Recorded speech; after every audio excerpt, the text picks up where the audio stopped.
Federico Nietzsche nació en 1844 cerca de Leipzig, en el seno de una familia de pastores protestantes. Estudió filología clásica en Bonn y Leipzig. A los 24 años fue profesor en Basilea. Fue un profundo admirador de Schopenhauer y de Wagner. Enfermó desde 1871 y se retiró de la profesión, y su vida transcurrió en continuos viajes por Europa buscando la salud y el reposo. En 1899 sufrió un ataque de locura del que no se recuperó y murió en 1900.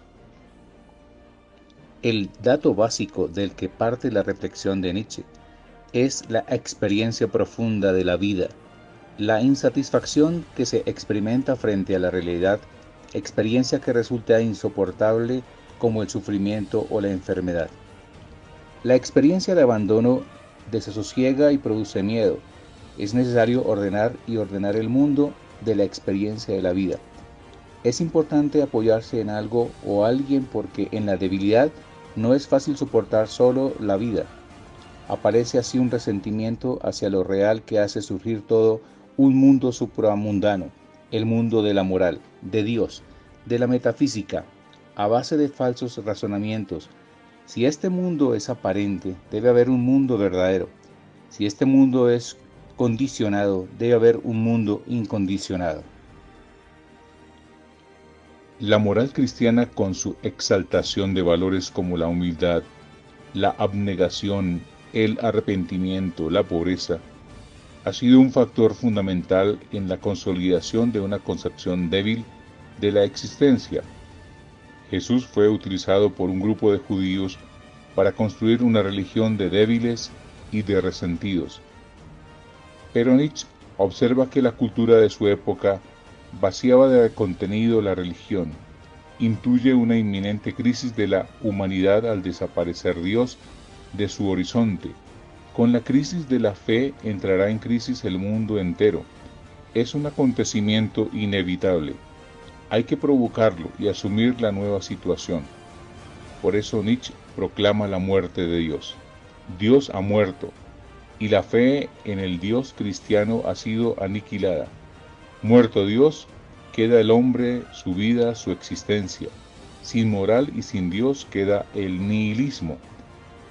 Esta nueva humanidad, que debe surgir más allá del bien y del mal, una vez superada la moral de esclavos, está representada por el superhombre.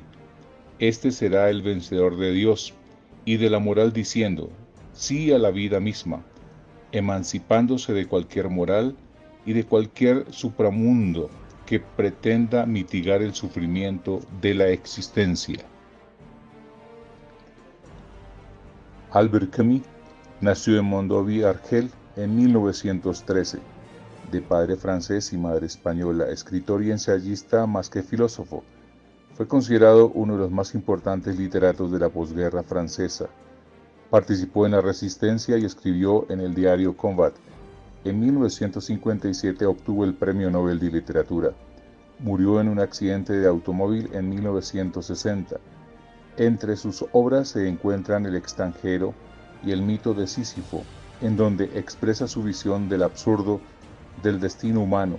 En su obra La peste, a la noción del absurdo se impone la idea de la solidaridad humana ante la tragedia. Se resistió a aceptar una creación en la que los niños son atormentados. Esta frase de Camus muestra claramente cuál es su punto de partida. Ciertas experiencias desgarradoras, especialmente las de la Segunda Guerra Mundial, le llevan a poner de relieve los elementos absurdos de la existencia humana. Camus saca a la luz el eterno problema del sentido del mal, del dolor y de la muerte. A través de la angustia renace el problema del sentido. Camus rehúsa cualquier solución a este problema que suponga la trascendencia. Profundiza en la existencia del mal presente en el mundo, pero huye de cualquier solución religiosa. Sísifo, obligado por los dioses a transportar la piedra a la cima de la montaña una y otra vez, puede ser una buena representación de la condición humana. Sin embargo, Camus no se resigna ante el absurdo, rechaza un mundo en el que los inocentes sufren y cree que es posible hacer algo para evitarlo, una opción decidida por los humillados, en favor de la justicia, haciendo todo lo posible por el bien de los demás y sin esperar de un Dios trascendente un premio o recompensa por ello, una rebelión humana contra el mal humano y contra Dios que lo permite. Sigmund Freud nació en Freiberg en 1856. Estudió medicina en Viena y se especializó en neurología. En París estudió la curación de la histeria por medio de la hipnosis, pero llegó a la conclusión de que este método no era suficiente y empezó a utilizar el de las asociaciones libres de ideas, que llevarán al paciente a expresar antes o después de un modo indirecto sus auténticos y más íntimos problemas. Sus teorías se difundieron rápidamente a partir de 1900. Abandonó Austria en 1938 a causa de la invasión nazi y se estableció en Londres, donde murió en 1939 a causa de un cáncer de boca. La estructura psíquica humana está compuesta por una pluralidad de niveles psíquicos, los cuales son: el ello es la parte instintiva de nuestra personalidad, son las pulsiones básicas constituidas de la sexualidad, tendencia hacia afuera, constructiva, eros, y por la agresividad, antagónica del anterior, tánatos. Además, en el ello habitan todas las represiones producidas en el individuo. Su principio de funcionamiento es el principio de placer, satisfacción, insatisfacción. Si no consigue satisfacción, está irrealizado. Es la dotación biopsíquica que el individuo trae al mundo. El superyo representa la exigencia ética y moral de la persona. Aquí residen todas las interiorizaciones culturales y morales desde la infancia. Constituye el ideal del yo y actúa en forma de conciencia, alabando o desaprobando las conductas. Funciona según el principio del deber o la moralidad, bueno o malo. Se forma a partir de la interiorización de las prohibiciones de los padres. Durante los primeros años se canaliza a través de la madre, a la que el niño vive como amor exclusivo. En torno a los 5 años o 6 años de vida aparece el padre como rival en su posesión de la madre, complejo de Edipo. El yo son los elementos conscientes, tiene como misión adaptarnos a la realidad. Por eso funciona según el principio de realidad, conveniente, inconveniente. Surge en los primeros años de la vida, es por tanto la segunda instancia que forma. El niño al principio es un manojo de instintos que busca satisfacción, pero es la misma realidad la que impide esa realización. Estas experiencias son las que van a ir configurando su yo. Para Freud, las ideas religiosas son una ilusión. Como todos los demás fenómenos psíquicos, su origen se encuentra en las profundidades del psiquismo. De hecho, constata Freud, todos experimentamos deseos de trascendencia, de inmortalidad, pero la realidad frustra esos deseos. Frente a esa situación se desatan ciertos mecanismos defensivos, la religión como consuelo, como narcótico. Las oraciones y ritos religiosos solo persiguen calmar la ansiedad. La religión para Freud es una neurosis infantil de tipo obsesivo que ha quedado fijada en la humanidad adulta a causa de una insolución del complejo de Edipo. Es en el fondo una solución ilusoria al complejo de impotencia, debilidad e indefensión que experimenta el hombre frente a unos poderes superiores representados en la imago patris. El hombre no podrá seguir siendo siempre niño. Tiene que afrontar por sí mismo la vida. Tiene que tener fe en sus propias fuerzas para solucionar racionalmente sus problemas. Debe dejar de ser niño, dependiente y temeroso. La humanidad habrá de dominar esta fase neurótica, del mismo modo que muchos niños dominan neurosis análogas en el curso de su crecimiento. Por lo tanto, la religión es una ilusión sin futuro. Dios es un doble fantástico del hombre, una idea objetivada. Entonces, el hombre crea a Dios.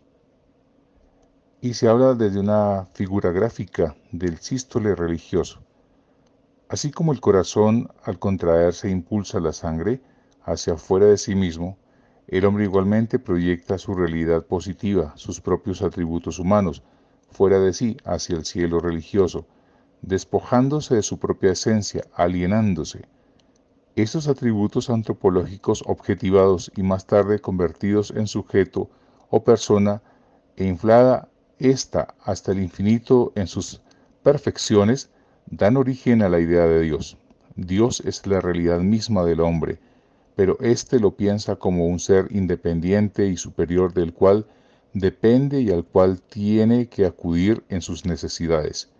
Dios es una proyección fruto de la fantasía y del sentimiento infantil de la humanidad. Creado Dios, el hombre empieza a girar en torno a él. Nace así la falsa religión, o sea, la religión teológica. La religión reduce a Dios a los componentes de la esencia humana. Desde este punto de vista, el hombre es el principio de la religión, el hombre es el fin de la religión, y en consecuencia empieza a girar en torno a sí mismo, cambiando lupus por Deus. Es la frase que escribirá Homo homini Deus, el hombre es Dios para el hombre.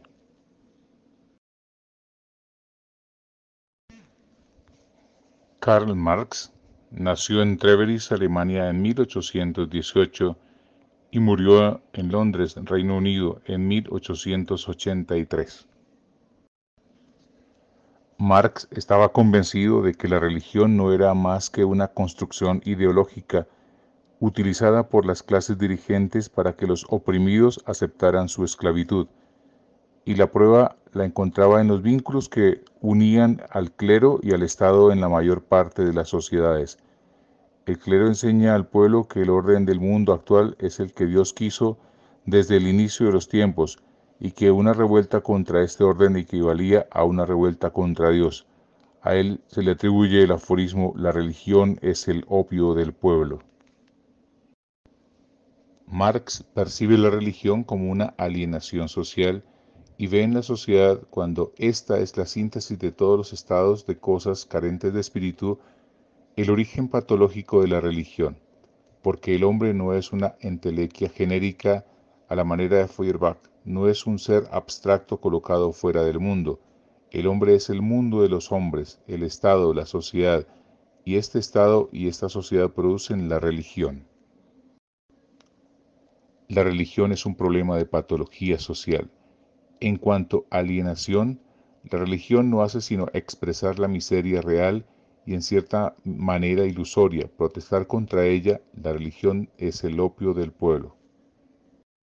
Para Marx, la religión es un producto social, que no responde a necesidades humanas reales, sino a un sistema en que las más elementales necesidades materiales quedan insatisfechas en aquellos que producen la riqueza. Es el sistema carente de corazón el que necesita ideológicamente de la religión, no el hombre en sí mismo. La religión es reflejo y evasión de un mundo carente de racionalidad. El síntoma de una enfermedad social, la pobreza fruto de la explotación. Por lo mismo, la lucha contra la religión es la lucha contra ese mundo que produce la religión, no una lucha frontal, sino indirecta, pero radical, a largo plazo, por representar una anomalía social y no una necesidad humana. La religión no tiene porvenir, carece de objeto. Desaparecerá el día en que las relaciones sociales de producción sean justas y racionales.